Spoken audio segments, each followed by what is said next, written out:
Voy a empezar una serie hoy. Qué manera de sudar acá arriba ayer. Esto que quiero llamar hoy, si está por primera vez acá, toda la gente que nos sigue por internet inclusive, yo generalmente hablo por series. O sea, hoy no voy a terminar el tema que empiezo. Es muy posible que en 2 o 3 semanas se acabe este tema, porque es imposible un tema de la Biblia hacerlo en un fin de semana, es una locura. No lo puedo desarrollar todo en un fin de semana. Y tampoco quiero traerle mensaje de lechuguita a ustedes que no le va a servir para lo que te tiene que servir la palabra, que es para tu vida diaria, para tu lunes, tu martes y tu miércoles, ¿no? Entonces quiero hablarte esto que yo llamo enfoque. Ustedes saben, señores, que nosotros en Vida Nueva estamos en un proceso de reinvención de un montón de cosas. Hace 2 años que nos mudamos a este lugar que Dios nos dio y hemos decidido empezar de cero. Porque nos dimos cuenta que teníamos un montón de religiosidades y de inventos hechos por hombres que no tenían nada que ver en la Biblia, ni con la Biblia. Y nosotros éramos fieles más a esas cosas que a lo que realmente dice la Biblia. Entonces hemos dinamitado la religión en este lugar. Y por eso siempre a mí me viene este espíritu de enseñar, de reenseñar cosas que están mal enseñadas. Hace como 3, 4 años que yo le vengo pidiendo disculpa y perdón por un montón de estupideces que yo mismo le enseñé a ustedes. Cosas que me enseñaron que yo tenía que enseñar. No es cosa que Dios me guió. Porque todos nosotros nos metimos dentro de una religión y nos enseñaron que teníamos que creer, cómo teníamos que actuar, cómo teníamos que vestirnos, que teníamos que dejar de comer, que teníamos que dejar de tomar, que teníamos que dejar de hacer con nuestro cuerpo. Y eso tarde o temprano es un fiasco. Entonces te quiero hablar, ahora me vas a entender porque te voy a hablar de enfoque. La palabra enfoque en el diccionario es acción o resultado de enfocar. Manera de considerar un asunto o problema. Cuando vos te enfocás, viste que muchas veces, la vez pasada le escuché a Peluso, el técnico de Olimpia, no sé a qué jugador, le dijo: fulano, enfócate. O sea, ¿qué significa enfocarte? Estás en otra. ¿Sabés cuál es el objetivo que tenemos, papá? Pensala, calculala. Estás yendo a cualquier cosa. Reenfocate. Porque muchas veces uno pierde el foco de las cosas. Se descalibra, como muchas veces decimos, se descalibra. Entonces, por eso los sinónimos, imagínate enfoque. Enfoque significa encauzamiento. Enfocarte significa reencauzar otra vez lo que se te desguañamó un poco. Tratamiento. Algo que necesita tratamiento, vos te enfocás. Cuando le das un tratamiento a algo, te enfocás en ese algo. Planteamiento. Para plantearte algo, tenés que enfocarte en eso. Por eso dice orientación. Porque la desorientación necesita reenfocarse. Rumbo. Todo esto significa enfoque, señores. Sentido. Encuadre. Se encuadró. Encuadrarlo una mejor. Siempre decimos la pantalla acá. Encuadrarlo una mejor. Eso se llama enfocarlo mejor. Perspectiva. Óptica. Todo eso significa enfoque. Entonces estuve pensando esta semana y encontré unas notas. No sé si son mías, si es de alguien. Yo tengo archivos desde el 2001 por ahí en mi computadora. En esta computadorita vos tenés mensajes, artículos, fotos, desde el 2001 por ahí que tengo guardadas cosas que he estudiado. Y la pregunta que todo esto del enfoque me lleva a hacer hoy, y voy a hablar del Paraguay. ¿Cuál es la religión oficial del Paraguay? ¿Cuál es? Católica. Catolicismo es cristiano, no es budista, no es musulmán, es cristiano. Creen en Cristo, no en Buda ni en Mahoma. Entonces yo encontré esta nota que me llamó mucho la atención. Creo que la hice yo hace unos años para una revista o no sé qué era. Así que ojo, al hablar de ella ya me hago responsable de lo que digo acá, ¿no? Ahora, cristianismo nominal o ateísmo funcional. Les leo. Según las estadísticas de la Facultad Latinoamericana de Estudios Teológicos, FLET, la población paraguaya es cristiana en un 97%, siendo católica en el 85%, protestante en el 6%, nosotros entramos en ahí, guau. Y de otras confesiones, creo que nosotros ahí lo que más entramos ahora, en otros 6%. El 3% restante se declara ateo o de religiones menos difundidas, como el Islam y el budismo. Sean cuales sean las estadísticas, la realidad es que en Latinoamérica el cristianismo protestante es sinónimo de minoría. Y la verdad que no importa mucho eso. ¿Por qué? Y te copié algunos párrafos para que leas conmigo. Sin embargo, dice, una simple observación de la realidad nacional evidencia que la gran mayoría de la población es atea funcional. ¿Qué significa esto? Esa frase la obtuve parafraseando un término usado en la Argentina en 1993. Después de que un estudio, que yo me acuerdo de eso, después de que un estudio demostró que el 80% de los argentinos podía leer perfectamente sin entender lo que leía. Y ese artículo decía, y sociológicamente dice que eran analfabetos funcionales. Es decir, creían que sabían leer, pero en la práctica su conocimiento intelectual no les servía de mucho. Eso se llama analfabetismo funcional. Y eso pasa en Paraguay. Mucha gente sabe leer, pero no sabe lo que lee. Y eso pasa también con la Biblia. Hay mucha gente que lee la Biblia, pero no sabe lo que está leyendo, porque no le sirve para su día a día. Entonces, tal es la situación del Paraguay y de muchos otros países, dice el artículo, ya que como las estadísticas señalan, casi todos creen ser cristianos, pero en la práctica viven como si fueran ateos. Esa es la realidad. Todo el mundo dice ser cristiano, pero sus obras. Entonces significa más bien que a la hora de decidir entre obedecer o no las reglas de juego de Dios, no al pastor, ni a la iglesia, ni al apóstol, no. Estamos hablando de Dios, no nos rebajemos más.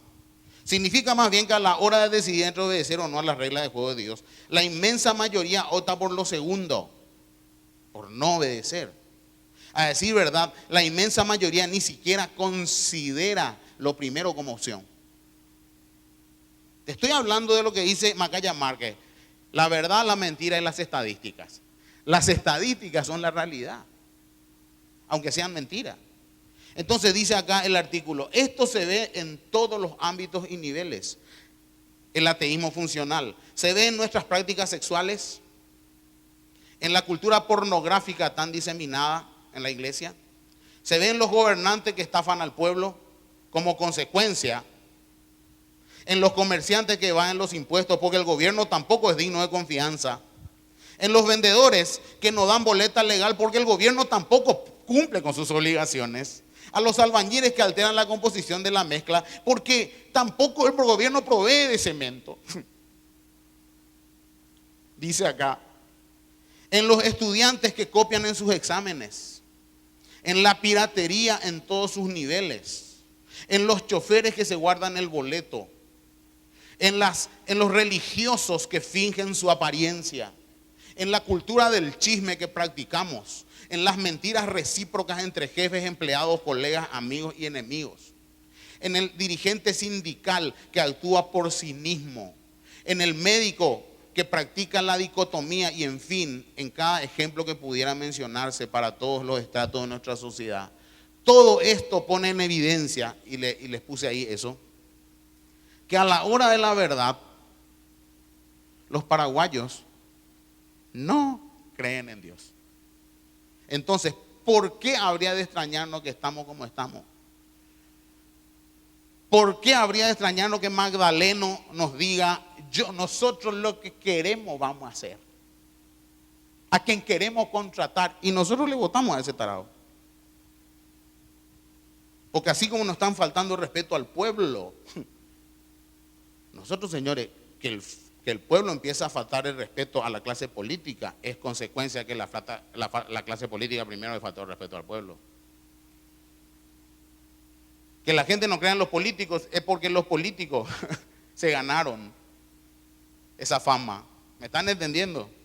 Entonces, mi pregunta es la siguiente, ante esta situación, porque yo le estoy contando muchas veces, hace poco les leí lo que está pasando con las iglesias en Inglaterra, que eran los íconos de la iglesia evangélica, son museos, están cerradas.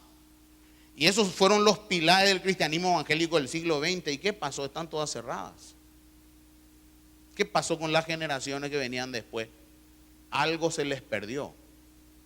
Entonces eso es lo que a mí me preocupa, porque yo creo y quiero que mis generaciones, cuando yo no esté más, mis generaciones tienen que seguir con el mismo Dios y nos vemos en el futuro todos. Ese es el plan de Dios para nuestras vidas. Porque sería absurdo que Dios me haya dado 2, 3 preciosas personas y después yo nunca más me morí y nunca más los veo. No, vos estás conectado con tus generaciones. Hay ADN ahí, hay sangre que te une. Eso nunca se separa, señores. Y más con Cristo. Ahora escúchenme. La pregunta que me lleva a hacerme todo esto es, ¿por qué ocurrió esto? ¿Por qué la gente dice ser cristiana? O sea, se identifica con la ideología cristiana. Te estoy hablando del católico, del protestante, del adventista. El adventista también cree en Cristo. El mormón ya no, porque dice que Jesucristo es el hermano de Satanás. Que Dios tuvo 2 hijos, uno malo y uno bueno. Y toda la historia que ellos inventaron, que es harina, otro costal, no es mi problema. ¿Por qué la gente dice ser cristiano? O sea, se identifica con la ideología cristiana, pero no la practica. ¿Por qué pasa esto? Esa es la pregunta. ¿Por qué estamos en el siglo XXI y el cristianismo es como que en lugar de crecer está muriendo? Y eso a mí me preocupa. Y por eso somos una comunidad así bien agresiva en lo que hablamos. Otra pregunta, ¿es verdad que solo el 6% según esta estadística verá a Dios? Porque dice el 6% nomás son cristianos en Paraguay protestantes. Y que la idea es que si vos querés conectarte con Dios tenés que hacerte evangélico. Mentira. No creas eso. Es verdad que solo un 6% según esta estadística verá a Dios y contará con su bendición e irá al cielo. Y el resto de la humanidad no. Es verdad que deben unirse a nuestra religión y ser como nosotros para que entren en contacto con Dios. Es verdad todo eso. Mira que eso fue verdad durante mucho tiempo. Y el hecho, ¿por qué yo tengo tantos detractores muchas veces? De gente que dice estoy loco, que es de todo. Porque le estamos dando con un palo a ese sistema que a mí al menos no me funcionó. Y yo soy tu pastor. Y si a mí no me funcionó, ¿qué yo te voy a enseñar acá a vos? Entonces te estoy vendiendo el perro, te estoy engañando. Por eso cuando yo hablo acá de cosas, quiero hablar de cosas que me funcionan, porque si no soy un chanta más. Por eso te puse acá. Yo no soy monopolio, moda, ni libre interpretación de nadie, firma Dios. Mi hace Dios va a depender de que yo lo interprete. La gente es la que depende de que un pastor o un apóstol, lo que vos quieras, le interprete. Pero Dios no. Vos podés interpretar a Dios dentro de tu espíritu porque no son palabras. La luz de Dios no se ve. La luz de Dios te alumbra por dentro, te prende todas las luces, te da conciencia, te da sentido común, te da prudencia. Esa es la luz de Dios. No es que yo vi una luz. Por supuesto que algunos vimos luces también alguna vez. Pero no depende de eso. Entonces, para que el cristianismo, escúchenme una cosa, vuelva a ser funcional, que nosotros usamos mucho para que te funcione en la vida de una persona. Y tengo un punto que quiero, por eso ese es mi tema hoy. Para que el cristianismo vuelva a ser funcional en la vida de una persona, Dios quiere que conozcas su enfoque.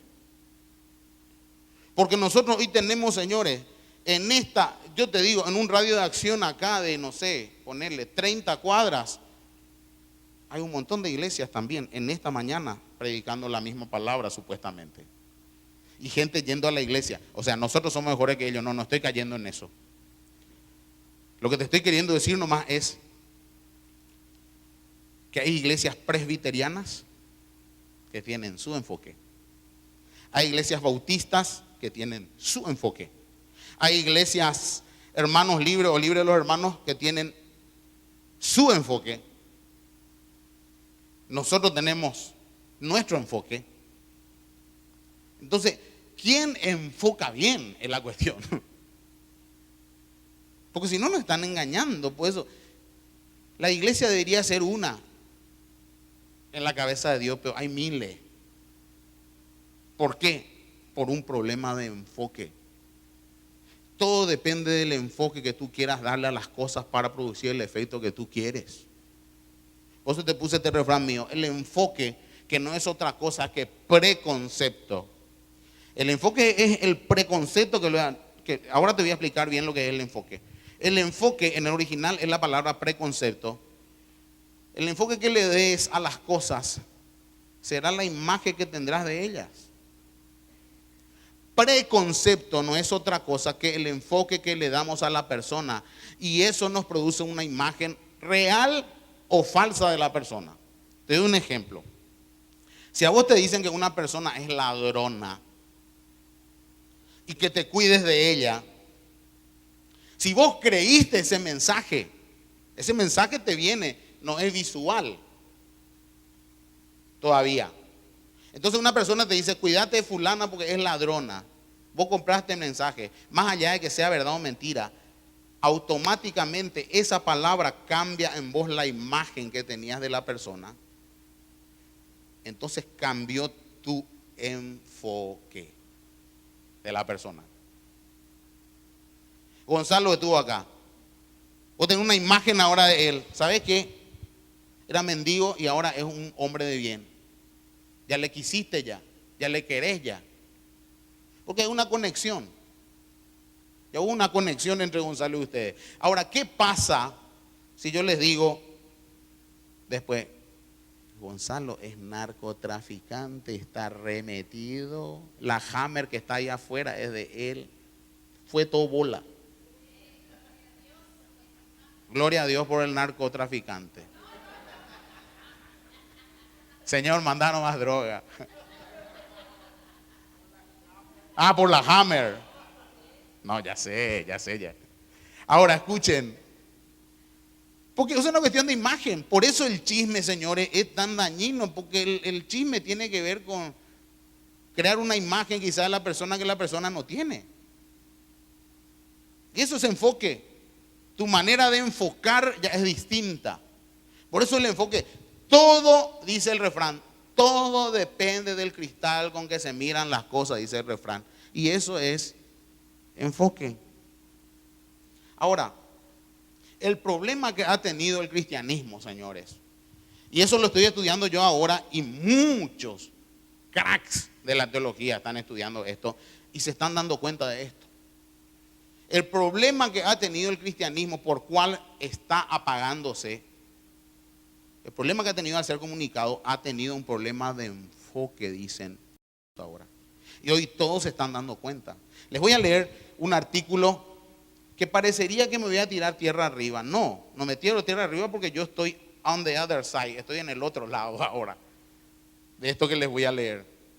Dice, estoy tan copado con el Señor, por eso le estoy hablando de estas cosas, porque quiero que nos despertemos. Dice, les leo. Cerca de 1.500 pastores abandonan el ministerio pastoral cada mes en Estados Unidos hoy.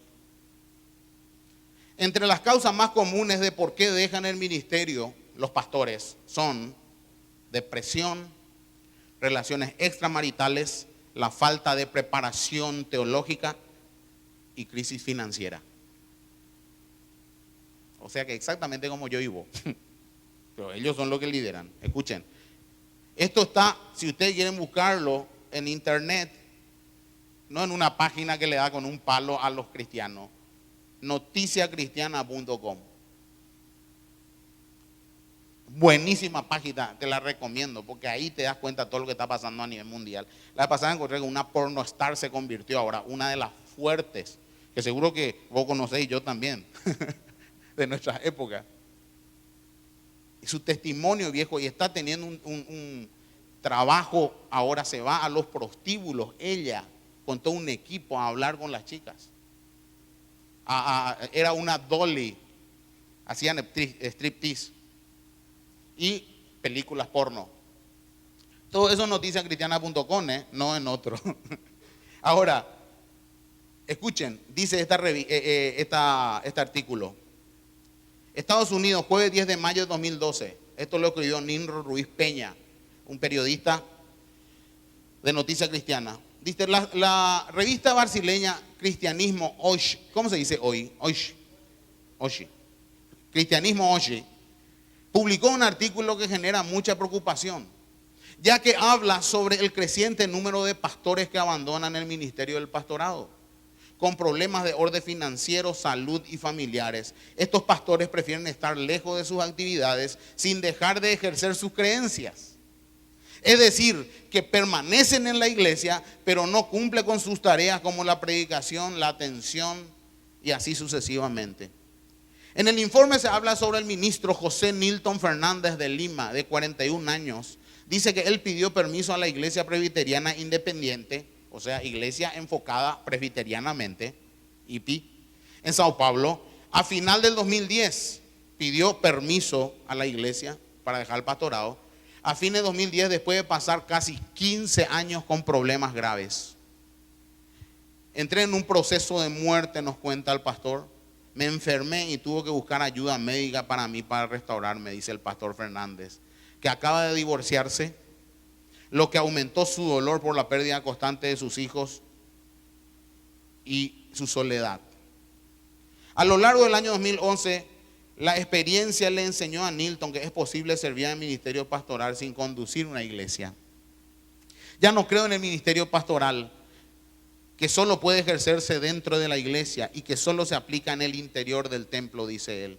Nilton se volvió a casar y reanudó su trabajo como pastor en una nueva iglesia presbiteriana independiente desde el este de la capital del estado.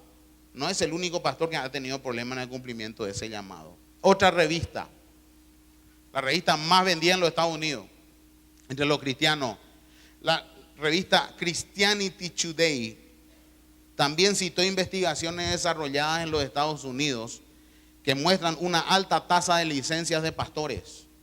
Sobre la deserción de pastores, el Instituto Francis Schaeffer lo refuerza con un estudio realizado el año pasado, donde destaca que cada mes un promedio de 1.500 pastores dejan su ministerio en los Estados Unidos por el agotamiento moral, espiritual e incluso a causa de los desacuerdos con la iglesia. Esto implica que 18,000 pastores por año están renunciando en USA. O si ve un país grande, 300 millones. No, 18 millones. El año que viene 18 millones. El otro 18 millones. Y creo que la tendencia aumenta. No queda nadie. Escuchen. Dice, en la encuesta de la entidad, el 57% de los pastores admitió que harían sus iglesias locales, iban a empezar una nueva, aunque les gustaría un trabajo secular si se les da la oportunidad para no depender económicamente de la iglesia. Otro estudio mostró que los principales problemas que enfrentan estos pastores, estos ministros, son la depresión, el estrés, la falta de preparación bíblica ministerial, la falta de contacto con asuntos de la Biblia, igualito en los Estados Unidos que en Brasil. Relaciones fuera del matrimonio y crisis financiera. Cabe destacar que en Brasil, una de las principales denominaciones pentecostales en el país, la Iglesia del Evangelio Cuadrangular, con sus 300,000 miembros, reveló en sus registros la deserción de alrededor de 70 pastores en un mes desde el año pasado. 70 por mes en esa denominación están renunciando. Ahora escuchen, el termómetro de la deserción pastoral en Estados Unidos. Ahora vienen las estadísticas. Esto es para pegarte un tiro en las muelas. Las investigaciones realizadas en los Estados Unidos hizo un dibujo de los problemas de la pastoral. 70% de los pastores admiten que sufren de depresión y estrés. 80% de ellos no se sienten preparados para el ministerio. 70% dice que solo leen la Biblia cuando se necesita para preparar un sermón. 40% han tenido relaciones extramaritales y 30% admite haber reducido sus propias contribuciones a las iglesias después de la crisis financiera. Las consecuencias: 1.500 pastores dejan el púlpito cada mes, están buscando trabajo secular desde el 2009, más del doble de lo que ocurrió en el año 2005. Y de 2 a 3 años de ministerio es el tiempo promedio que duran los pastores para luego dejar sus iglesias o irse a otros ministerios. Menos nosotros, que hace más de 20 que estamos acá. ¿Cómo la gente no va a decir que son chantas? ¿Cómo la gente no va a rechazar el cristianismo si las cabecillas hacen todo lo que dicen que no hay que hacer? ¿Te diste cuenta por qué dejan? Estrés, depresión, relaciones extramaritales, no tienen un mango. Pero acá es todo el Señor. Algo está pasando. Y la mentira, señores, aunque yo aparente, la mentira no tiene poder. Así nomás es. Entonces, escúchame bien. Su enfoque. Por eso es muy importante el enfoque de Dios. Entonces el cristianismo ha tenido un problema de enfoque. Eso afectó su imagen y eso produce un preconcepto del cristianismo cuyo efecto es negativo. Ese es el refrán. El cristianismo ha tenido un problema de enfoque. Eso afectó su imagen y eso produce. ¿Está prendida en la compu, Jimmy? Te me perdiste, pibe. El cristianismo ha tenido un problema de enfoque. Eso afectó su imagen y eso produce un preconcepto del cristianismo cuyo efecto es negativo. Ahora, ahí se encontró. Se enfocó. ¿Cuál es el enfoque correcto que Dios quiere que tengamos de Él? Es posible saberlo. Es posible que yo no me confunda, chepe, y voy con los bautistas, con los presbiterianos, con los católicos. ¿Con quién voy? Habrá alguien que tenga la razón y que tenga la posta, porque si no, estamos todos en la misma. Entonces, ¿cuál es el enfoque correcto que Dios quiere que tengamos de Él? ¿Es posible saberlo? Claro que sí. Por eso Dios dejó todo escrito, para que nadie tenga libre interpretación ni monopolio de la verdad. La Biblia no es un libro para ser interpretado. Grabemos, no. La Biblia es un libro para ser leído y creído y nada más. No lo va a poder interpretar. Si los grandes literarios se volvieron locos con la Biblia, dicen que es el libro más perfecto del planeta, a pesar de ser ateos muchos de ellos. Dicen, no, una locura, el libro de Job no es una locura. Entonces está escrito, señores. Sin embargo, en estos más de 2000 años de cristianismo, lo que ha pasado es que cada uno en las épocas que nos han tocado vivir, le ha dado su enfoque.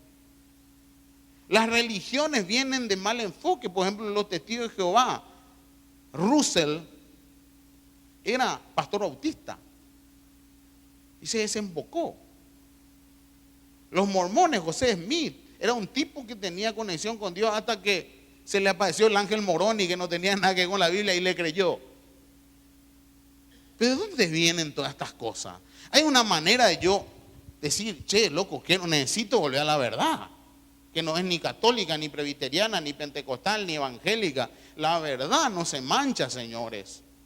Entonces recuerda esto, el enfoque es el preconcepto que tienes de algo o alguien, es la imagen que tú decides tener de ese algo o alguien. Si para una persona en tu enfoque es mala, vos le vas a ver y no le vas a soportar.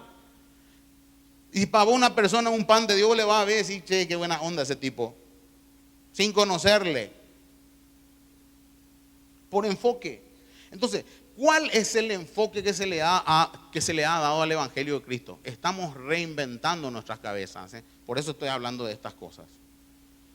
¿Cuál fue el enfoque que se le ha dado al Evangelio de Cristo? Esta palabra evangelio inclusive es una mala palabra dentro del sistema, porque mucha gente se burla, vos yo soy evangelio ya ahora. Entonces ni entiende, analfabetos funcionales, ateos funcionales, vos ya soy evangelio. La gente no entiende, lee pero no entiende. Ahora, creo firmemente que el evangelio ha tenido un mal enfoque al ser comunicado por los hombres. Yo estoy de acuerdo con todos los eruditos que están dando cuenta ahora de esto. Quizá con buenas intenciones, pero mal enfocados, se ha comunicado el mensaje equivocado. Y hoy tenés los resultados. Gente en depresión, tipos que tendrían que estar acá adelante, con todo, abandonando. 70% con problemas financieros, 30% poniéndole los cuernos a la pastora. Porque hablamos hasta ese idioma, ¿viste? Entonces, se ha creado toda una doctrina en base al enfoque del infierno, de la condenación. Ese es el problema del evangelio hoy. El enfoque que le han dado las religiones. Y creo que Dios está levantando tipos así, como un servidor de ustedes, que tenga que tener la galla de decir, ¿sabe qué? Estábamos todos equivocados. Ahora, gracias a Dios que soy teólogo y puedo estudiar la Biblia. Eso sí lo podemos hacer. Goni, gracias a Dios esos teólogos hoy no te pueden engañar.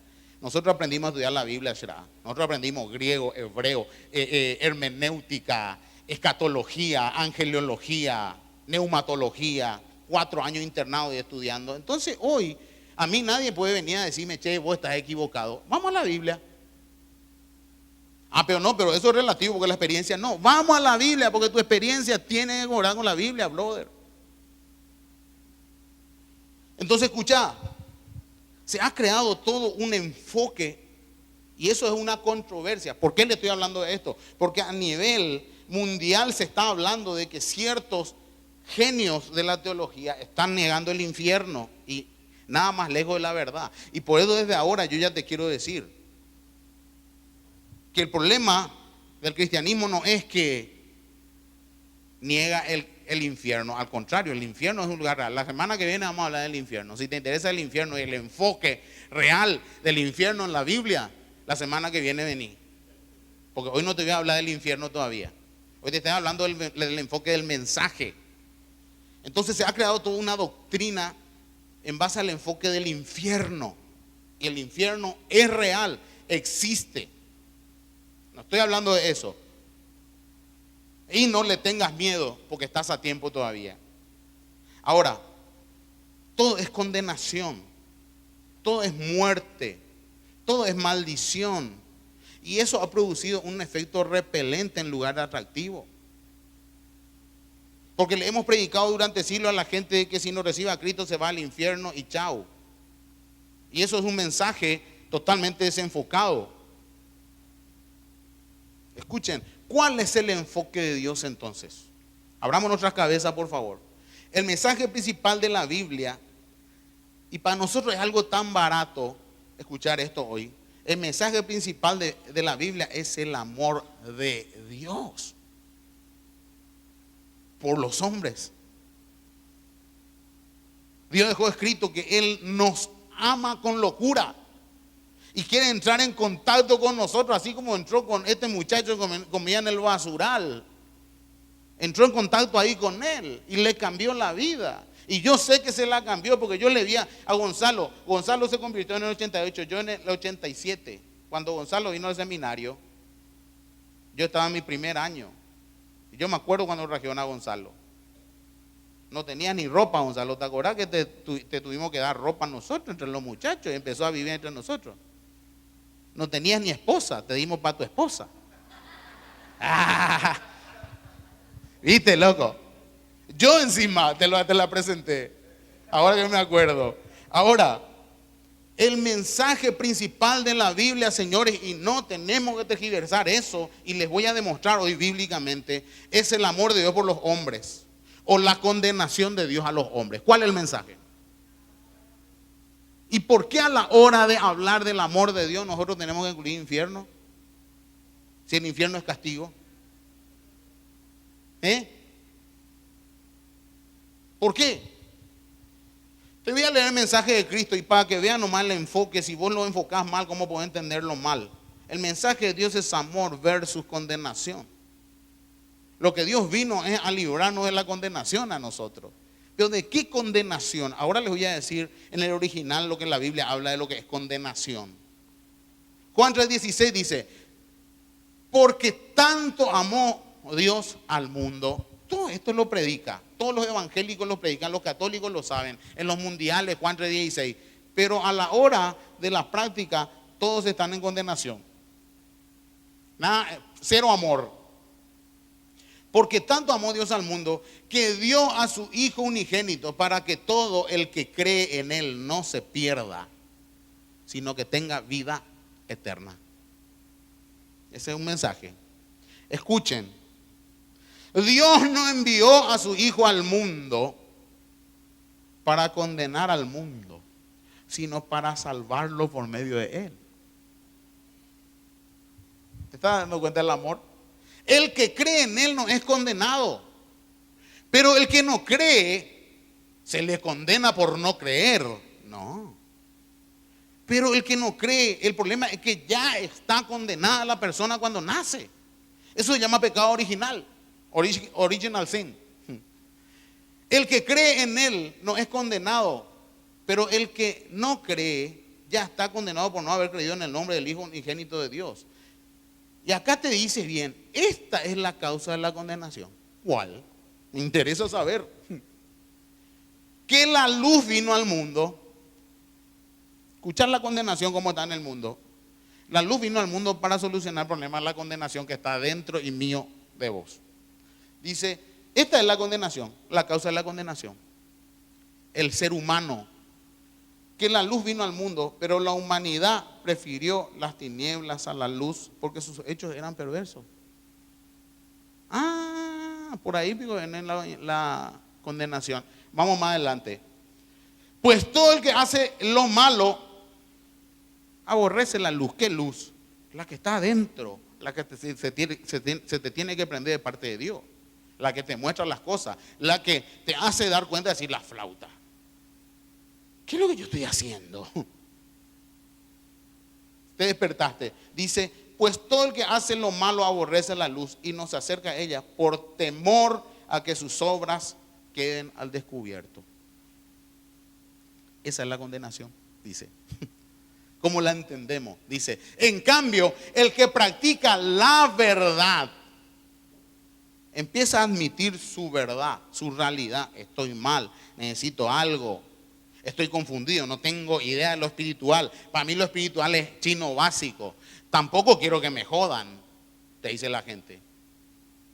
En cambio, el que practica la verdad, que no es religión, la verdad que no es regla, la verdad está dentro de cada uno, se acerca a la luz para que se vean claramente que ha hecho sus obras en obediencia a Dios. Ahora, es impresionante este pasaje lo que está queriendo decir. Pero te das cuenta, Dios vino a librarte, no a condenarte. Sin embargo, nosotros nos sentimos condenados cuando nos predicaron, no, vos tenés que aceptar a Cristo porque tu vida está mal y te vas al infierno, mejor. Y todas esas son verdades que están en la palabra, pero es el enfoque el que está mal, como lo presentamos. Entonces, ¿qué es la condenación? Porque acá lo dijo, esta es la condenación. Entonces, ¿qué es según Cristo? Cristo dice, ya están condenados. ¿Sabe qué significa esto? Que el propio ser humano se condena a sí mismo, se daña a sí mismo, se maldice a sí mismo por sus obras. No es que Dios está con una regla para ver a quién condena, quién va al cielo y quién al infierno. Mira si Dios va a entrar en ese jueguito estúpido. Cuando Dios mira al corazón. Nosotros nacemos, por eso te lo explico, con un problema que se llama pecado original. Que está de tapa a tapa en la Biblia tácitamente. El concepto pecado original no está en la Biblia. Pero como nosotros tenemos el concepto que ya nos comunicaron, dice, nosotros nacemos con un problema que se llama pecado original. Esa es una condición de condena en esta vida. No es que Dios te infecta al salir de la panza de tu mujer, de tu mamá, y ya vos estás maldito. No, el pecado se transmite generacionalmente. La próxima, Jimmy. No es que Dios te infecta al salir de la panza. El pecado se transmite generacionalmente y de eso nadie se libra.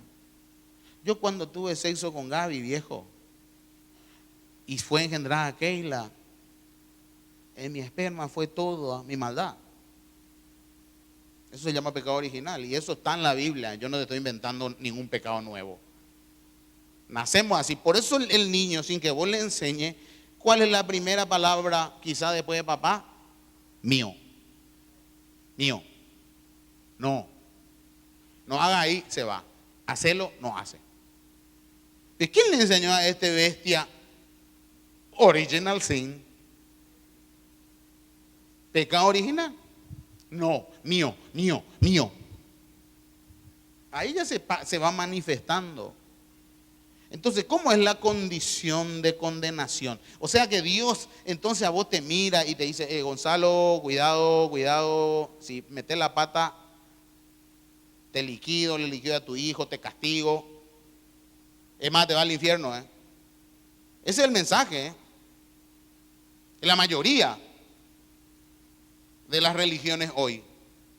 ¿Y cuál es el mensaje de la Biblia? Entonces, por eso, ¿cómo es la condición de condenación? Te dan a dar una lista de cosas que están dentro de nosotros. Y no lo digo yo, lo digo el maestro viejo, que habló del alma y del espíritu del hombre como nunca nadie lo hizo en este planeta. El maestro. Ahora, mira todo lo que hay dentro de nuestros corazones. Y vos me decís, no, pero ¿qué es lo que es la condenación? Te estoy explicando lo que es la condenación. Cuando Dios habla de condenación, no es que Dios te condena, no es que Dios te pone la cruz y te dice, no, estás perdido, sos una porquería, sos una... Adentro está, dice Cristo. El pecado original está adentro, papá. Y no se limpia con el bautismo de bebés. Porque eso no está en la Biblia. Eso sí que es enseñar algo que la Biblia no dice. Bautismo de bebés no existe en la Biblia. Jesús se bautizó a los 30 años. Porque es un acto de decisión personal. Y es un acto de identificación con el mensaje que te cambió la vida. El decir, che, esto a mí me cambió la vida. Esto para mí es la verdad. Esto es lo que me sirve. Eso es el bautismo. No tiene otro. Y es transcultural. Ahora, mira todo lo que hay en el corazón del hombre. Maldades, odios, broncas, rencores. ¿Cuántos conocen todas estas cosas? Levanten la mano, por favor. Si no está dentro tuyo, el de otro te dañó igual. Venganza, libertinaje, violencia, engaños, etc. Y todo lo que eso implica. Y como consecuencia de todas estas cosas, en el planeta que hay enfermedades, trastornos, crisis, rupturas, etc., etc. De adentro vienen estas cosas. Es muy loco. Y Jesús dice, esa es la condenación. ¿Me están entendiendo? Esa es la condenación. Entonces la idea es, alguien tiene que librarte de vos mismo, del egoísmo que engaña, del odio y el rencor que envenenan, están dentro tuyo. ¿Cómo lo gobernás a eso? No hay otra manera de gobernarlo. De la amargura que te roba la felicidad, eso está dentro tuyo. De la imagen que tienes de ti mismo, buena o mala, falsa o real. Esas cosas son las que nos condenan. Por eso dice Jesús, ya están condenados porque ya nacieron con ese problema. Entonces Cristo vino para solucionar este problema. No vino para cambiar tu religión. Cristo no vino a cambiar la religión de nadie en este planeta. Cristo tampoco vino a que vos, no sé, seas un monje tibetano para ser espiritual. No. Cristo vino a solucionar un problema de condenación dentro de nosotros, que nacemos torcidos. Y eso vos sabés que es real. Porque constantemente, o sea, si vos haces una lista de cosas que existen en tu vida, es muy posible que hiciste más cosas malas que buenas. ¿Por qué? Por esto. Por la condenación. ¿Me están entendiendo? ¿Se entiende lo que estoy diciendo? ¿O no? ¿O están muy confundidos? La más fácil es decir, ¿sabes que recibí a Cristo? Hacer la oración y te va al cielo. Chao, solucionado el problema. ¡Qué barato! Y mucha gente está yendo realmente al infierno sin darse cuenta que aceptó al Cristo equivocado. Y lo único que compró fue una religión. Y cambió su religión. Dejó de ser católico para ser evangélico, dejó de ser católico para ser mormón, dejó de ser católico para ser TJ. No. Entonces, ¿sabe que el mensaje de Cristo? Alguien tiene que librarte de vos mismo.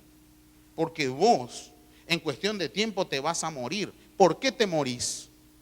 Porque hay dentro tuyo algo que de Adán lo traemos. Nosotros no somos evolucionistas acá, creemos en la creación de Dios. Desde Adán que venimos nosotros con el original sin, con el pecado original. Nacemos así, vos no lo podés negar. Los rechazos, las maldades, las amarguras, las depresiones, los estrés, los escuatros, todo es de nuestra condición de original sin. Entonces miren lo que dijo el maestro de maestros. No se dan cuenta de que todo lo que entra en la boca va al estómago y después se echa en la letrina, al baño. Dice, no es lo que vos comés, no es lo que vos ves, no es lo que te hacen lo que te va a dañar, dice el maestro. Sino eso que te hacen te va a producir algo dentro tuyo que está activo, que se llama pecado original, que es una condición de condenación. Escuchen, dice, no se dan cuenta que todo lo que entra en la boca va al estómago y después se echa en la letrina.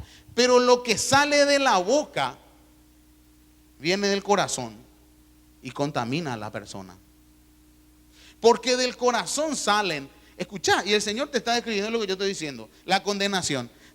¿Cuál es lo que es la condenación? Dice Jesús, lo que está adentro. Y de eso es lo que yo te quiero librar. Olvídate de religión, olvídate de denominación, olvídate inclusive de pastores. Enfócate en Dios.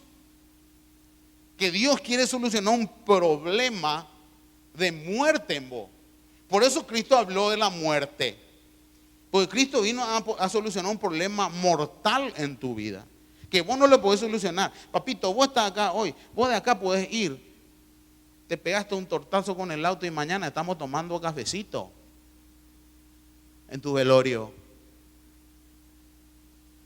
Porque, y me voy a morir algún día. Y sí. ¿Por qué te vas a morir? Por el problema que te estoy diciendo. Y yo agradezco a Dios porque Dios nos dijo en su palabra en la Biblia cuál era el problema y cómo solucionarlo. Y la gente muchas veces rechaza el cristianismo porque tantos chantas nos vendieron tanta pavada. Tantos chantas nos enseñaron tanta estupidez que la Biblia nos enseña y crearon reglas y se llenaron los bolsillos. Pero fue una cuestión netamente comercial. Señores, las indulgencias, el infierno fue un comercio.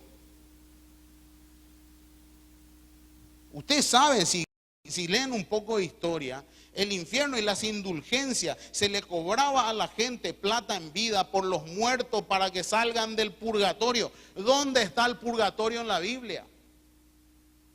Entonces la gente, como ya vimos la vez pasada en la anterior serie mía, el poder del engaño, el poder de la verdad y el poder de la verdad practicada. La gente cree cualquier cosa, sin investigar si lo que cree es cierto o no. A Pearango herecó la Biblia, se dúo, para que no te engañen. Pero la gente lee y no entiende. Ahora, escucha, dice, pero lo que sale de la boca viene del corazón y contamina a la persona. Porque del corazón salen los malos pensamientos, los homicidios, los adulterios, la inmoralidad sexual, está hablando Jesús, los robos, los falsos testimonios y las calumnias. Estas son las cosas que condenan, es la idea. Estas son las cosas que contaminan y condenan a la persona y no el comer sin lavarse las manos. Entonces, ¿cuál es el mensaje que se ha predicado en el siglo XX y comienzo del siglo XXI? Por lo menos lo que yo puedo investigar todavía. Porque no me hablaba del tiempo de Samuel y eso, no sé qué se predicaba. Pero lo que se ha predicado en el siglo XX sí te puedo decir. Y ahora comienzo el siglo XXI sí te puedo decir. Entonces, ¿cuál fue el mensaje? Acepta a Cristo. Si lo haces, Él te librará del infierno y te irás al cielo. ¿Sí o no? Ese es el mensaje, ¿verdad? Y muchos de nosotros aceptamos sinceramente a Cristo creyendo esto. O sea que Cristo a pesar de todo vino igual a nuestras vidas. Pero yo hoy me estoy dando cuenta que el enfoque está equivocado. Por eso está decreciendo el cristianismo. Por eso nadie quiere saber nada de las iglesias. Por eso nadie quiere saber nada de nada. Porque la gente, el efecto, como ya les dije anteriormente, del mal enfoque del mensaje de Dios, crea repelencia. Es más la gente que no quiere a Cristo que la gente que quiere. ¿Me están entendiendo? Entonces, acepta a Cristo, dicen. Él te librará del infierno e irás al cielo. Y te digo algo, eso es verdad, pero mal enfocado produce condenación. Es verdad. Sin embargo, ninguno de los pasajes, escuchen, para que analice después en tu casa. Porque ustedes saben, yo soy maestro, señores, siempre les voy a enseñar acá y les voy a motivar a que después investiguen esto que yo estoy diciendo. Sin embargo, ninguno de los pasajes por excelencia en los cuales se habla del evangelio incluye infierno. Te voy a hablar de los tres grandes predicadores de la Biblia, Jesús, Pedro y Pablo. Jesús, en Juan 4, anotalo después léelo, cuando le predica el evangelio a la mujer samaritana. Fíjate bien, si vos encontrás infierno, llamame por teléfono, yo pago la llamada y te doy $100. Más de 100 no te voy a dar. La mujer samaritana en ningún momento él habló del infierno, viejo. Pero se convirtió en la mujer samaritana. Vamos a usar idioma evangélico. Se convirtió en la mujer samaritana. ¿Y de qué le habló Jesús? Del evangelio. ¿Le habló del infierno? ¿De la muerte? No. ¿De qué le habló? De la vida. De cómo tenés que vivir ahora. De cómo tenés que conectarte con Dios. Así es la manera. ¿Lo quieres? Se fue a correr, ya le trajo al medio pueblo y ya lo trajo. ¿Por qué? Segundo pasaje que habla del evangelio. Pedro, predicando el día de Pentecostés, dice que 3000 se convirtieron ese día. Lee Hechos 2. Si encontrás una mención del infierno, yo me corto las venas públicamente acá con Mateo, Marcos, Lucas y Juan. No existe. ¿Cuántos se convirtieron? 3000. En ningún momento se nombró el infierno. ¿Querés saber otro pasaje? El apóstol Pablo. Este lo escribió, este es mi evangelio, dice el apóstol Pablo. 1 Corintios 15. Ahí sí que dice, Cristo murió, resucitó. Al tercer día se apareció a más de 500 hermanos, de los cuales algunos duermen. Chau. Eso nomás es lo que tienen que creer. Creer. Que no es trabajo de tu mente. Creer es parte de tu espíritu, ya vimos eso. Ahora, se nos ha dicho en estos pasajes, por eso yo estoy yendo a la Biblia. Y te voy a nombrar un tipo que está siendo apedreado, criticado y no tiene, y totalmente los legalistas religiosos le están dando con un palo. Y él lo único que está hablando de enfoque. Rothbell se llama. Se nos ha dicho que Dios te enviará al infierno a no ser que creas en Jesús. Como si Jesús nos salvara de Dios. ¿Estás entendiendo? O si no te da Cristo te va al infierno. Pero Cristo vino para liberarte del infierno. ¿Y quién te envía al infierno? Satanás, no, Dios. O sea que Jesús vino a salvarte de Dios. ¿Sí o no? ¿Te das cuenta que es un problema de enfoque lo que te estoy dando? ya te estoy confundiendo porque está mal enfocado el mensaje. Entiéndame bien. Se nos ha dicho que Dios te enviará al infierno a no ser que creas en Jesús.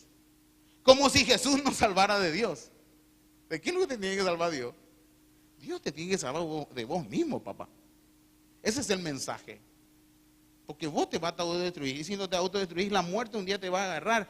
Y lo que pasa después de la muerte harina otro costal. Y gracias a Dios que Cristo dijo, les muestro un poco lo que hay del otro lado. Ni Buda, ni Mahoma, ni Confucio, ninguno de ellos pudo hablarnos del más allá. La semana que viene vamos a hablar de eso, del más allá. ¿Qué es lo que dijo Cristo y cuál es el enfoque real que hay que darle a eso? Pero Señor, el enfoque del infierno nunca fue para predicar a la gente y mandarla al infierno si no acepta a Jesús. Ese nunca fue el enfoque del evangelio. Por eso estamos recorrigiendo, ¿me están entendiendo?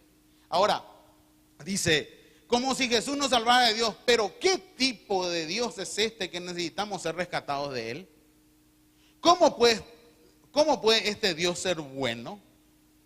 Y ese es el argumento que muchos le objetan al cristianismo. ¿Cómo un Dios bueno?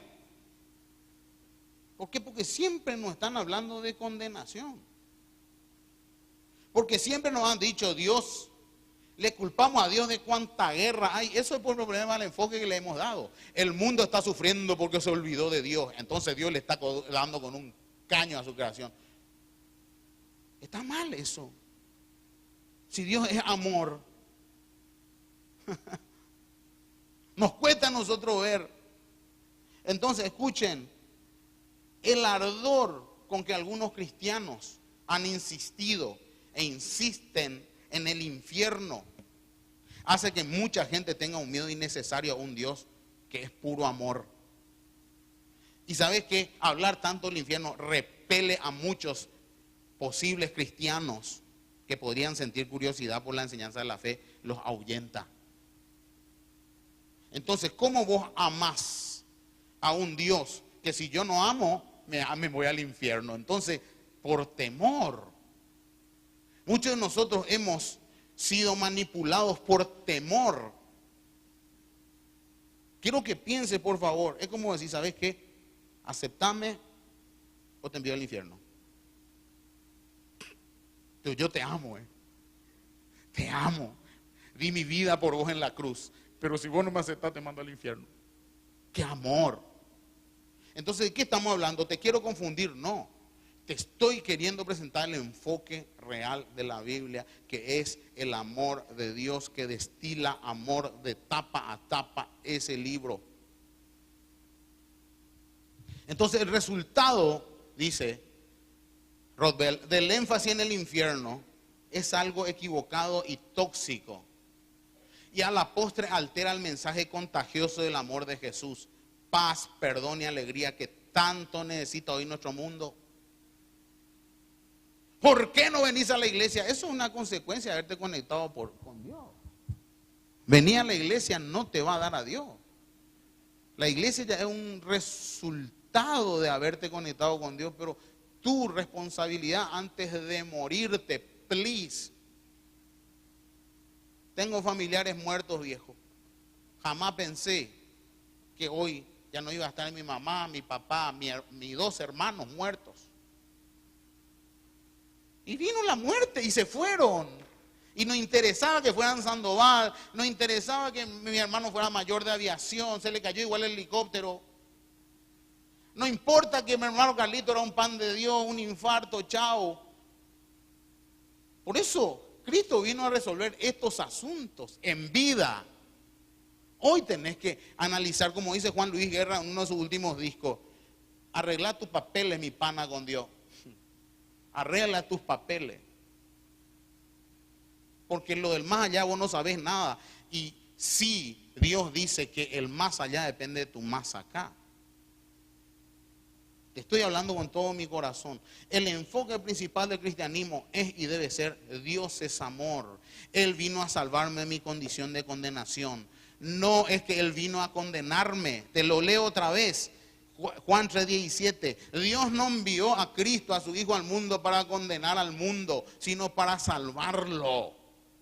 ¿De qué? De nuestra condición.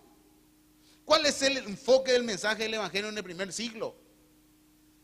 Y de esto yo te puedo hablar de historia, porque nosotros estudiamos historia de la iglesia en el seminario. Escuchá, el enfoque del Evangelio en el primer siglo es el amor de Dios para con los hombres y la muerte y resurrección de Cristo. No hay otro tema, ¿eh? Para un rabino del primer siglo, el lugar al que uno va después de la muerte no era la incógnita más acuciante. El tema principal era cómo llegar a la presencia y la gracia de Dios ahora mismo, este día. Ese fue el enfoque del cristianismo en sus inicios y así debería ser hoy. ¿Estamos acá? Yo no escuché ni un amén en esta mañana. Todos están confundidos, se están dando cuenta de que el infierno era tan así.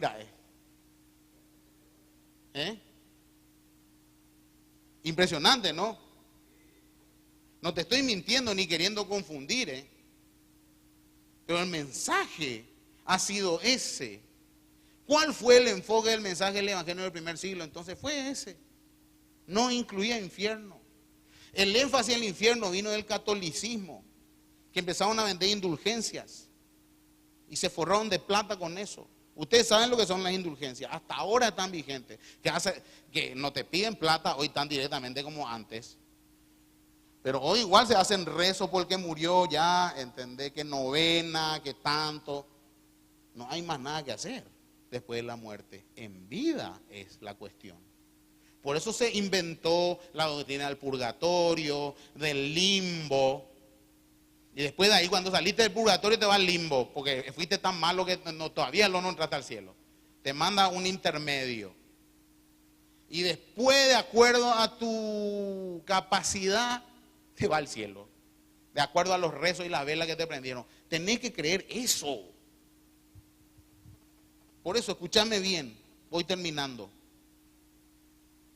El plan de Dios es que tú te conectes con el Dios de hoy. No con el Dios de mañana. De tu conexión con el Dios de hoy depende tu Dios de mañana. Vos no sabés cuándo te vas a morir, papá. Vos tenés que tener arregladas las cuentas con el que te dio la vida y el que te la va a sacar. Porque vos no decidiste nacer, tampoco decidí el día de tu muerte. Solo Él. Y si te conectás con Él, lo primero que va a pasar es que la muerte va a tener otro enfoque en tu vida. Por eso, la semana que viene vamos a ver en qué creemos nosotros. Es impresionante cómo la gente cree en la muerte. Y la Biblia dice, no creas en la muerte. Pero eso es la semana que viene. Ahora, escuchen. Por eso el enfoque principal del mensaje de Dios a los hombres no es, quiero llevarles al cielo en el futuro, sino quiero amarles y conectarme con ustedes hoy, no mañana. Entonces yo no tengo ninguna duda de que Gonzalo va a estar en el cielo, porque Gonzalo se conectó con Dios hoy. Entonces vos no tenés duda de que el cielo y el infierno, a vos lo único que te interesa hoy es Dios, Goni. ¿O no? Porque estamos hablando de una familia conectada, real. Más allá de que te vaya a una iglesia o no, eso yo no estoy ni hablando, estoy hablando de Dios, señores. Entonces, la religión nos vendió un futuro con Dios, pero no un presente con Dios, y ese es el problema. Entonces no queremos que Dios se meta en alguna cosa en nuestra vida porque nos vendieron condenación. Y yo siempre digo a la gente, aunque las cosas en tu negocio no estén funcionando bien, negro, metele igual a Dios, que Dios te va a ayudar y te va a hacer salir adelante. El plan de Dios es amar a su creación y que ésta entre en conexión con Dios en esta vida. Escucha, el enfoque de Dios no es, si no me aceptas, te condeno y te vas al infierno. Sino, estás condenado, papá. Naciste, por eso te vas a morir, porque hay condenación dentro de nosotros, pecado original, original sin. Naciste así y eso es lo que produce la muerte en tu vida. Según Romanos dice que cuando entró el pecado al hombre, el hombre empezó a envejecer. ¿Por qué nosotros nos morimos más rápido hoy? ¿Por qué el hombre tiene que morir? ¿Por qué si el hombre tiene vida no vive eternamente? Ah, no estoy de acuerdo con el pecado original. No estoy de acuerdo, listo, pero te vas a morir igual. No importa si no estás de acuerdo o no. Cree en lo que dice la palabra. El enfoque de Dios no es: si no me aceptas te condeno y vas al infierno, sino estás condenado. Naciste en un estado caído, un estado de muerte que en cualquier momento puede activarse. Debes librarte de eso. Para eso vino Cristo, y ser cristiano es empezar desde ahí. Entonces hay algunas preguntas que te quiero hacer y terminamos. Dice 1 Corintios 13:5. Examínense para ver si están en la fe. No es esto, no, pero yo me voy a la iglesia todos los domingos, no, yo diezmo, y no, yo ya recibí a Cristo en el 98. Examínense para ver si están en la fe verdadera. Pruébense a sí mismos, probate qué es lo que estás creyendo. No se dan cuenta de que Cristo Jesús está en ustedes. ¿No se dan cuenta? ¿Te das cuenta que Cristo está en vos? A no ser que fracasen en la prueba. Porque si Cristo no está en vos, no lo vas a inventar. O está o no está. La idea es que Cristo quiere estar. Y no es que cambies tu religión, no me malentiendas, por favor. Si es real esto de que Cristo puede entrar en contacto contigo, te pregunto, ¿has entrado en contacto con Cristo? ¿Has entrado en contacto con Cristo en tu vida? ¿Puedes explicar eso? Como vino Gonzalo hoy. Comía en la basura, mendigo, no tenía un mango, se fue de la casa, droga. Pero un tipo vino y le dijo: che, vos tenés que conocerle a Cristo, viejo. Y Gonzalo era el que le dijo: ¿y dónde vive? Yo le digo: no, porque te habló de Cristo, no te habló del infierno. ¿Qué infierno si tuviera un infierno? Te habló del amor de Dios, de que Dios te amaba y quería cambiar tu vida. Y Gonzalo, ¿sabe qué dijo? ¿Dónde vive? Yo lo quiero conocer a ese tipo. Y hoy lo conoce y canta para él. Ahora, religioso, no sé si es o no, hace mucho que no te veo, Goni, pero nunca fuiste, capaz que ahora te convertiste en religioso. ¿Has entrado en contacto con Cristo en tu vida? ¿Puedes explicar? Tiene que ser explicable esa experiencia. Si no, sí, yo digo, no.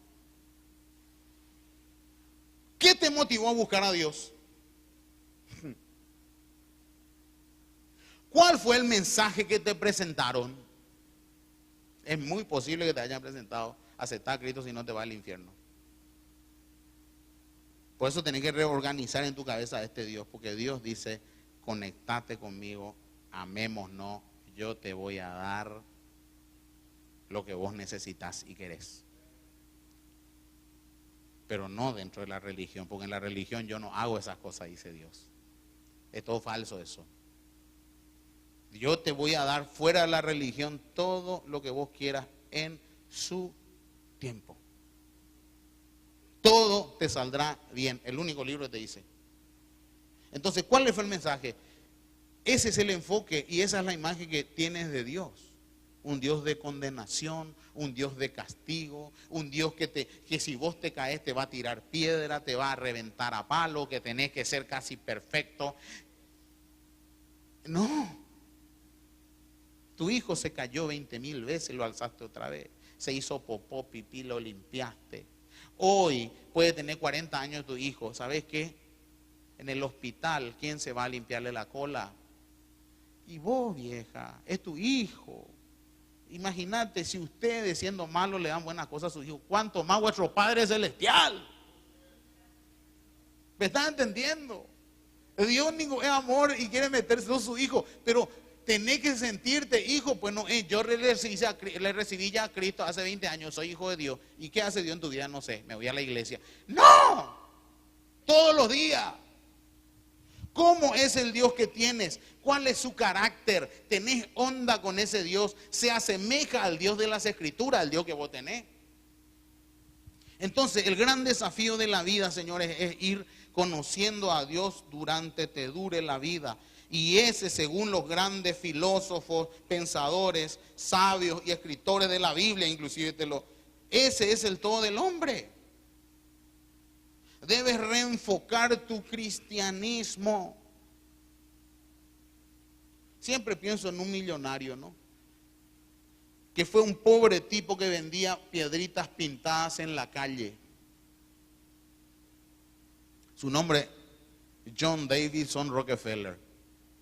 Muchos de ustedes escucharon hablar de Rockefeller. Ahí todo, en Nueva York está el Rockefeller Center, que es una cosa divina. John Davison Rockefeller era un pobre, tirado. Vendía en la calle piedras, pintaba piedritas, y eso vendía por centésimos de dólar en esa época. Hasta que él conoció el secreto. Y cuando se estaba por morir le preguntaron, ¿cuál fue el secreto de tu fortuna, John? Puedes decirnos, porque vos te vas a morir, y un tipo que fue pobre llegó a la riqueza como vos. ¿Qué le pasó? Y ustedes ya me escucharon hablar, porque yo soy fanático de esas historias. ¿Y sabe qué dijo Rockefeller? Yo lo único que hice fue obedecer la Biblia. Y los periodistas le dicen, ¿cómo la Biblia? O sea que usted dice que nosotros tenemos que leer toda la Biblia. Usted sabe que es imposible eso. Resúmanos la Biblia que le cambió a usted. Y él dijo, yo lo único que hice fue, te lo voy a resumir, un día leer Deuteronomio capítulo 6 y capítulo 8. Hice lo que decía ahí. Y Dios empezó a bendecirme. Y conocí a Dios. Y Dios me cambió la vida. John Davison Rockefeller nunca tuvo una religión. Pues fue un tipo que dio millones para orfanatos, dio millones para centros de rehabilitación, dio millones para centros de rehabilitación de niños, millones para estudios de vacunas. Le cambió la cabeza al man. De eso te estoy hablando, de reenfocar tu cristianismo al amor.